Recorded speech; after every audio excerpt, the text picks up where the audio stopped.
ଖ୍ରୀଷ୍ଟ ଜ୍ୟୋତି ପ୍ରଜ୍ୱଳିତ ଅନ୍ଧକାର ହେଲା ଲୁପ୍ତ ଖ୍ରୀଷ୍ଟ ଜ୍ୟୋତି ପ୍ରଜ୍ୱଳିତ ଅନ୍ଧକାର ହେଲା ଲୁପ୍ତ ପ୍ରତିଟି ଅନ୍ତର ଆଲୋକିତ କରେ ଯେଉଁ ଜ୍ୟୋତି ପ୍ରତି ଜୀବନର ପଥ ପ୍ରଦର୍ଶକ ସେଇ ଜ୍ୟୋତି ସେ ଯେ ସାରା ଜଗତର ଜ୍ୟୋତି ଖ୍ରୀଷ୍ଟ ଜ୍ୟୋତି ସେହି ସତ୍ୟ ଜ୍ୟୋତି सत्य ज्योति सत्य ज्योति सत्य ज्योति सत्य ज्योति। प्रिय बंधु नमस्कार। सत्यज्योति परिवार पक्षरु आपणको अनेक अनेक शुभेच्छा अभिनंदन एवं यह विशेष कार्यक्रम को आपण को स्वागत करुअछि। आपण नियमित यह कार्यक्रम शुणुअछंती एवं ईश्वर वाक्य शिक्षा प्राप्त होउछंती जीवन रे प्रयोग करुछंती आशीर्वाद पाउछंती। प्रभु आपण को आहुरी आहुरी आशीर्वाद करंतु। मने रखंतु ईश्वर वाक्य आम्मानकर जीवन रे कार्य साधन करे कारण ताहा जीवंत ताहा कार्य साधक ताहा शक्तिशाली वाक्य अटे। सेथिपाई जेतेବେଳେ आमने ईश्वर वाक्य प्रति मनोयोगी हो सेतेବେଳେ ईश्वर ही आम प्रति मनोयोगी होइथांती। तेबे प्रिय बंधु आजिर ध्यान मध्य को जीवा पूर्वरु आसंतु पदे प्रार्थना करिबा। आम्मानकर जहा किछि अवस्था अछि ना काहेकि ताहा प्रभुंकर निकट को नहीं आसीबा। जो प्रभु आम्मान को देखुछंती जानुछंती आम्मान को सहाय्य करिया पाए चाहंती सेई प्रभुंकर निकटवर्ती हवा। प्रिय प्रभु विश्वास रे तुमर निकट को आसुछु। आमने जानू तुमे आम्मानकर अति निकट रे अछ आम्मानकर सम्मुख रे अछ तुमे आम्मान को देखुछ। आमे तुमको देखि न पारले भी आमे तुमको छुई न पारले भी तुमे आम्मान को देखुछ जानुछ आम्मानकर मर्म को तुमे प्रभु बुझुथिबा ईश्वरट। प्रत्येक बंधु को सेमानकर परिस्थिति को तुम निकट को नहीं आसुछु। प्रभु तुमे सेमान को दया कर प्रत्येक को आशीर्वाद कर समस्या उद्धार कर रोगरु सुस्थता दियो एवं प्रभु तुमर परित्राणर आनंद रे आनंदित कर। आज वाक्य पठाई आम्मान को कथा को सुस्थ कर तुम ठारे धरी रख पाप क्षमा कर यीशुंक नाम रे ए प्रार्थना उत्सर्ग करुअछु आमेन। प्रिय बंधु ए दिन मान करे आम्माने जणे व्यक्ति जहांकर नाम आम्माने जानु नाहु मात्र तांको जीवन रे घटिथिबा घटनार कथा आम्माने देखुअछु। से जदिबा समाज रे ग्रहण योग्य व्यक्ति नथिले समाज रे अग्राह्य होइथिबा जणे व्यक्ति थिले बाहरे पड़िथिबा सढुथिबा जणे व्यक्ति थिले मात्र जेतेबेले तांको जीवन प्रभु यीशु ख्रीष्टंकर संस्पर्श रे आसिला जेतेबेले से प्रभु यीशु ख्रीष्टंकु भेटिले यीशुंकु से विनती कले प्रभु यीशु ताहांकर निवेदन को सुनिले एवं अद्भुत कार्य कले तांको से स्पर्श कले तहिरे तांकर जीवन संपूर्ण बदली गला। से नुआ जीवन नहीं कि बंचिबा को पारिले तांकर परिचय बदली गला। तांको लोक माने कुष्ठ रोगी बोली डाकुथिले आउ तांको कुष्ठ रोगी बोली डाकिले नाही। भाई भणी माने ताहा ही आम्मान को जीवन रे घटे जेतले आम्माने उद्धारकर्ता मुक्तिदाता जीवनदाता प्रभु यीशु ख्रीष्टंकर संस्पर्श रे आसु जेतेबेले ताहांकर कथा को सुनु ताहांकर वाक्य को जीवन रे ग्रहण करू जेतेबेले ताहांकर स्पर्श को पाऊ आमर जीवन मध्य बदली जाए। कलंकित कलुषित दुर्नाम रे भर्ती हिथिबा जीवन परिष्कार हो जाए नुआ रूप धारण करे।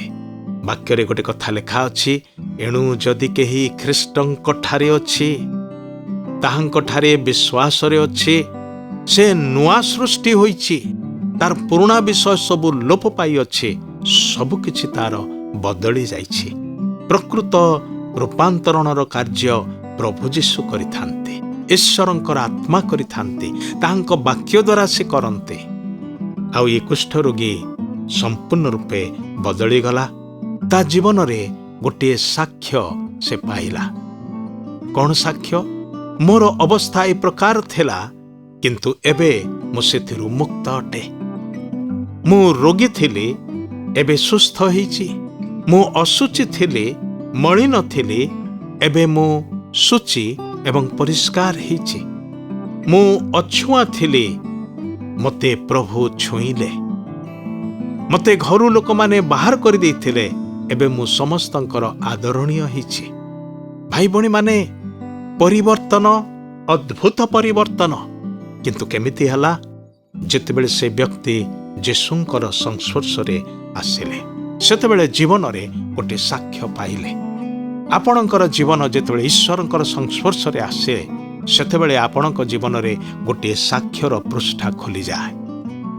ଆପଣ କହିବାକୁ ପାରନ୍ତି ଯେ ମୋର ଜୀବନ ଏ ପ୍ରକାର ଅବସ୍ଥାରେ ଥିଲା, ମାତ୍ର ଏବେ ତାହା ବଦଳି ଯାଇଛି। ଆଗେ ନିଶାଦ୍ରବ୍ୟ ସେବନ ନ କଲେ ରହିପାରୁନଥିଲି, କିନ୍ତୁ ଏବେ ସେ ସବୁକୁ ଦେଖିବାକୁ ବି ଇଚ୍ଛା ହଉନି। ଆଗେ ସବୁବେଳେ କଥା କହିବା ମାତ୍ରେ ମିଛ ବାହାରି ପଡୁଥିଲା, ସତ କଥା ବାହାରୁ ନଥିଲା। ଏବେ ସତ କଥା ହିଁ କହୁଛି, ମିଛ କହିବାକୁ ଭଲ ଲାଗୁନାହିଁ, ଘୃଣା ଲାଗୁଛି। ଆଗେ ମନ୍ଦ କଥା ସବୁ ଉଚ୍ଚାରଣ କରୁଥିଲି, ମନ୍ଦ କାମ ସବୁ କରୁଥିଲି, ଏବେ ଆଉ ସେ ସବୁ ଘୃଣାର ବିଷୟ ହେଇଛି। ଭାଇ ଭଉଣୀମାନେ, ପ୍ରଭୁ ଯୀଶୁ ଆମ ଜୀବନରେ ପ୍ରକୃତ ପରିବର୍ତ୍ତନ ଆଣନ୍ତି। ଯୀଶୁଙ୍କର ସଂସ୍ପର୍ଶରେ ଆସିବା ପୂର୍ବରୁ ସେହି ଲୋକଟି ରୋଗୀ, କୁଷ୍ଠରୋଗରେ ଆକ୍ରାନ୍ତ, ଅସହାୟ, ନିରୁପାୟ ଏବଂ ଏକାକୀ ଥିଲା, ସମାଜରୁ ଦୂରରେ ଥିଲା।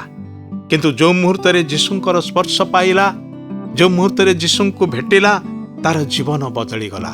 ତା ଜୀବନରେ ପୁନରୁଦ୍ଧାରର କାର୍ଯ୍ୟ ଆସିଲା। ସେ ସୁସ୍ଥତା ପାଇଲା, ସେ ଶୁଚି ହେଲା, ସେ ପରିଷ୍କୃତ ହେଲା। ତାର ପରିସ୍ଥିତି ହିଁ ବଦଳିଗଲା। ଆପଣଙ୍କର ପରିସ୍ଥିତି ବଦଳି ଯାଇପାରିବ। ଲୋକମାନେ ଆପଣଙ୍କୁ ହୁଏତ କଟୁ ନାମରେ ନାମିତ କରିଛନ୍ତି, ଯୋଉଟା ଆପଣଙ୍କର ବାପା ମା ଦେଇନାହାନ୍ତି। ଆପଣ ହୁଏତ ଶୁଣିଥିବେ, ଗାଁରେ କାହା କାହାକୁ କୁହାଯାଏ କୌଣସି ଲୋକ ବିଷୟରେ, ସେ ମିଛୁଆ କଥା କହୁଛୁ। କ'ଣ ତା ନା ପ୍ରକୃତରେ ମିଛୁଆ କି? ତା ବାପା ମା କ'ଣ ମିଛୁଆ ବୋଲିକି ଦେଇଛନ୍ତି କି? ନା, ସେଟା କୋଉମାନେ ଦେଲେ? ଲୋକମାନେ ଦେଲେ। କାହା କାହାକୁ ଲାଞ୍ଚୁଆ ବୋଲିକି ନାଁ ଦେଇଛନ୍ତି। ବଡ଼ ବଡ଼ ଅଫିସର ହିଁ ଥାଇପାରନ୍ତି, କିନ୍ତୁ ତାଙ୍କର ପଦବୀ କ'ଣ ଲେଖାଯାଉଛି? ଲାଞ୍ଚୁଆ। ହାୟର ଅଫିସର ହେଲେ କ'ଣ ହବ ଯଦି ଲୋକମାନେ ଆପଣଙ୍କୁ ଲାଞ୍ଚୁଆ ବୋଲି ଜାଣନ୍ତି? ଆପଣଙ୍କର ଚରିତ୍ର, ସ୍ୱଭାବ, ଆପଣଙ୍କର ବ୍ୟକ୍ତିତ୍ୱ ପାଇଁ ତାହା ଗୋଟେ ଆଞ୍ଚର ବିଷୟ। ଆର୍ଥିକ ଲାଭ ହେଇପାରେ, କିନ୍ତୁ ସେଇ ଲାଭ କେତେ ଦିନ? ସେଟା କ'ଣ ନେଇକି ଆପଣ କବରକୁ ଯିବେ କି? ଭାଇ ଭଉଣୀମାନେ, ଗୋଟିଏ ଟଙ୍କା ଧରିକି ଯାଇପାରିବେ ନାହିଁ। ସବୁକିଛି ନଷ୍ଟ ହେଇଯିବ, ସବୁକିଛି ଛାଡ଼ିକି ଯିବେ। ତେବେ ଜଗତରେ ବଞ୍ଚିଥାଇକି ଆପଣ କୁଖ୍ୟାତି ଅର୍ଜନ କରିକି, କୁଖ୍ୟାତି ନେଇକି ଯଦି ଯିବେ, ଲାଭଟା କ'ଣ? ପ୍ରଭୁ ଯୀଶୁ ଗୋଟେ କଥା କହିଲେ, ମଣିଷ ସାରା ଜଗତ ଲାଭ କରିକି ବି ଯଦି ନିଜ ଜୀବନକୁ ହରାଏ, କିଛି ଲାଭ ନାହିଁ। ପ୍ରଭୁ ଯୀଶୁ ଆପଣଙ୍କର ଜୀବନରେ ପରିଚିତି ବଦଳେଇ ଦିଅନ୍ତି। ଆଗରୁ ଲୋକମାନେ ଆପଣଙ୍କୁ ଦୁଷ୍ଟ ବୋଲି କହୁଥିଲେ, ଯୀଶୁଙ୍କର ସଂସ୍ପର୍ଶରେ ଆସିଲା ପରେ ଯେତେବେଳେ ଆପଣଙ୍କର ଜୀବନ, ସ୍ୱଭାବ, ଚରିତ୍ର, ଆଚରଣ ସବୁକିଛି ବଦଳିଗଲା, ଲୋକମାନେ କହିବାକୁ ଲାଗିବେ, ଆରେ ଏ ପିଲାଟା ବଦଳି ଯାଇଛି, ସେ ଲୋକଟା ଆଉ ଆଗ ଭଳି ନାହିଁ, ସେ ବହୁତ ଭଲ ହେଇଯାଇଛି। ଏବେ ଇଚ୍ଛା ହେଉଛି ତା ସାଙ୍ଗରେ କଥାବାର୍ତ୍ତା କରିବାକୁ, ଇଚ୍ଛା ହେଉଛି ତା ବିଷୟରେ ଟିକେ ଅନୁଧ୍ୟାନ କରିବାକୁ। କେମିତି ତା ଜୀବନ ବଦଳିଲା? ଭାଇ ଭଉଣୀମାନେ, ମଣିଷ ଜୀବନ ଅନ୍ୟ କୌଣସି ବିଷୟ ଦ୍ୱାରା ବଦଳି ପାରେ ନାହିଁ। କେବଳ ଜଣେ ହିଁ ବଦଳେଇ ପାରନ୍ତି, ସେ ହେଉଛନ୍ତି ପ୍ରଭୁ ଯୀଶୁ ଖ୍ରୀଷ୍ଟ। ଯେତେବେଳେ ସେ ଆମମାନଙ୍କର ଜୀବନକୁ ଛୁଇଁ ଦିଅନ୍ତି, ତାଙ୍କର ବାକ୍ୟକୁ ଯେତେବେଳେ ଆମମାନେ ଗ୍ରହଣ କରୁ, ବିଶ୍ୱାସରେ ଗ୍ରହଣ କରୁ, ସେତେବେଳେ ଆମମାନଙ୍କର ଜୀବନ ବଦଳିଯାଏ। ଆଉ ଆମମାନେ ସାକ୍ଷ୍ୟ ପ୍ରାପ୍ତ ହେଉ। ଲୋକମାନେ ଆମ ବିଷୟରେ ଉତ୍ତମ କଥା କୁହନ୍ତି। ପ୍ରଭୁ ଯୀଶୁ ଆପଣଙ୍କର ଜୀବନର କାହାଣୀକୁ ନୂଆ ଭାବରେ ଲେଖିବା ପାଇଁ ସମର୍ଥ ଅଟନ୍ତି।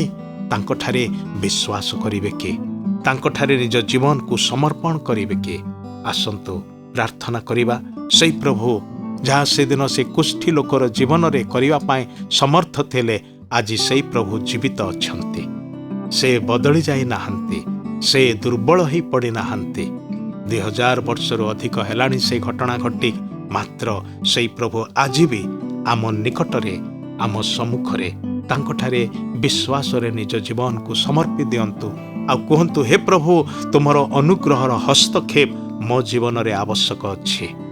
ନିଶ୍ଚିତ ରୂପେ ଦେଖିବେ ତାଙ୍କର ଅଲୌକିକ କାର୍ଯ୍ୟ ଆପଣଙ୍କ ଜୀବନରେ। ଆସନ୍ତୁ ପ୍ରାର୍ଥନା କରିବା। ପ୍ରିୟ ପ୍ରଭୁ, ଆମେ ତୁମର ଧନ୍ୟବାଦ କରୁଛୁ। ତୁମେ ଦୟା କରିବା ପରମେଶ୍ୱର ଅଟ। ସେଦିନ ସେ କୁଷ୍ଠରୋଗୀ ପ୍ରତି ଦୟାରେ ବିଗଳିତ ହେଲ, ଆଜି ଆମମାନଙ୍କର ଅବସ୍ଥା ଦେଖି ମଧ୍ୟ ତୁମେ ଦୟାରେ ବିଗଳିତ ହେଉଛ। ପ୍ରାର୍ଥନା କରୁଛୁ ପ୍ରତ୍ୟେକ ବନ୍ଧୁମାନଙ୍କୁ, ଯେତେବେଳେ ସେମାନେ ନିଜକୁ ତୁମଠାରେ ସମର୍ପଣ କରୁଅଛନ୍ତି, ଏହି ପ୍ରାର୍ଥନା ନିବେଦନ ରଖୁଛନ୍ତି, ତୁମର ହସ୍ତକ୍ଷେପ ମାଗୁଅଛନ୍ତି, ତୁମେ ଦୟାରେ ସେମାନଙ୍କୁ ସ୍ପର୍ଶ କର। ତୁମର ସ୍ପର୍ଶ ସେମାନଙ୍କ ଜୀବନକୁ ବଦଳେଇ ଦେବ, ରୂପାନ୍ତରିତ କରିଦେବ, ସୁନ୍ଦର ଭାବରେ ଗଠନ କରିବ। ପ୍ରଭୁ, ତୁମେ ଦୟା କର। ସବୁ ଗୌରବ ତୁମକୁ ଦେଇ ଯୀଶୁଙ୍କର ପ୍ରିୟ ପବିତ୍ର ନାମରେ ଏହି ପ୍ରାର୍ଥନା ଉତ୍ସର୍ଗ କରୁଅଛୁ। ଆମେନ୍। ବହୁତ ବହୁତ ଧନ୍ୟବାଦ। ପ୍ରଭୁ ଆପଣଙ୍କୁ ଆଶୀର୍ବାଦ କରନ୍ତୁ। ଶୁଣିଲେ ଆଜିର କାର୍ଯ୍ୟକ୍ରମ ସତ୍ୟଜ୍ୟୋତି। ଏ ସମ୍ପର୍କରେ ଅଧିକ ଜାଣିବା ପାଇଁ ଓ ବିନା ମୂଲ୍ୟରେ ଏକ ପୁସ୍ତକ ପାଇବା ପାଇଁ ଆମକୁ ପତ୍ର ଲେଖନ୍ତୁ ଏବଂ ଯଦି ଆପଣଙ୍କର କିଛି ପ୍ରଶ୍ନ ଥାଏ ତେବେ ଆମକୁ ଏହି ଠିକଣାରେ ଯୋଗାଯୋଗ କରନ୍ତୁ ବା ଫୋନ୍ ଯୋଗେ ସମ୍ପର୍କ କରନ୍ତୁ। ଆମ ଠିକଣା ହେଲା ସତ୍ୟଜ୍ୟୋତି, ପୋଷ୍ଟ ବକ୍ସ ନମ୍ବର 89, କଟକ 753001। ଆଜି ପାଇଁ ବିଦାୟ ନେଉଛୁ। ଆପଣମାନଙ୍କ ସହିତ ପୁଣି ଦେଖାହେବ ଠିକ୍ ଆସନ୍ତା ସପ୍ତାହର ଏହି ଦିନ, ଏହି ସମୟ। ନମସ୍କାର।